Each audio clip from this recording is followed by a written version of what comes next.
Breaking news, Canelo Alvarez nakipagkita kay Turki Al-Sheikh. Oscar De La Hoya ni-real talk sa Devin Haney. At reaksyon ng boxing fans tungkol sa makakalaban ni Naoya Inoue. Tara't pag-usapan.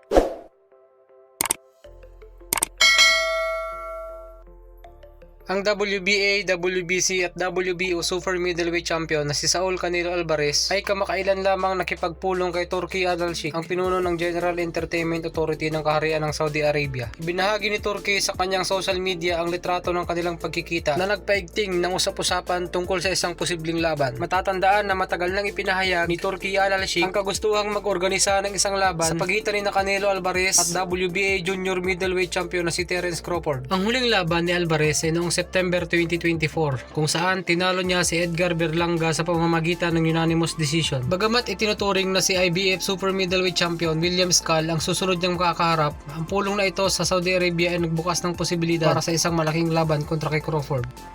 I do have to ask you, His Excellency Turki Al-Sheikh has said he wants to see Canelo Alvarez versus Terence Bud Crawford. What is your honest thoughts on that as an opportunity and a potential fight? Oh, it's always is a chance there, right? We'll see, but always is a chance there, and we're here to make the best deals, and always a chance.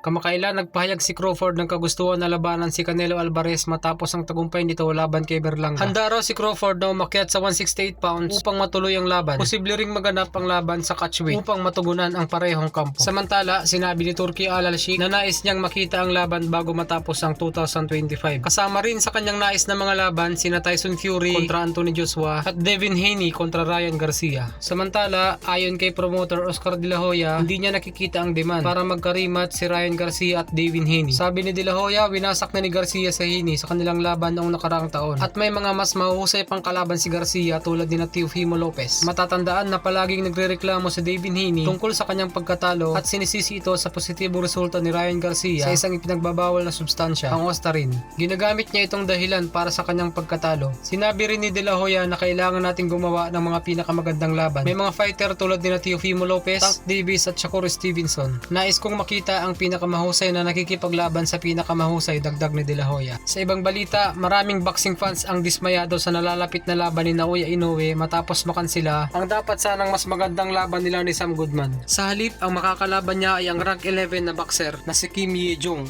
Si Kim Ye-jong na itinuturing ng marami bilang hindi tugma sa kanyang status bilang pound for pound star. Para sa mga tagahanga, malaking oportunidad sana ang laban kay Goodman upang mapanatili ang interes at reputasyon ni Inoue. Ngayon, marami ang nagtatanong kung magiging kapanapanabik ba ang kanyang susunod na laban.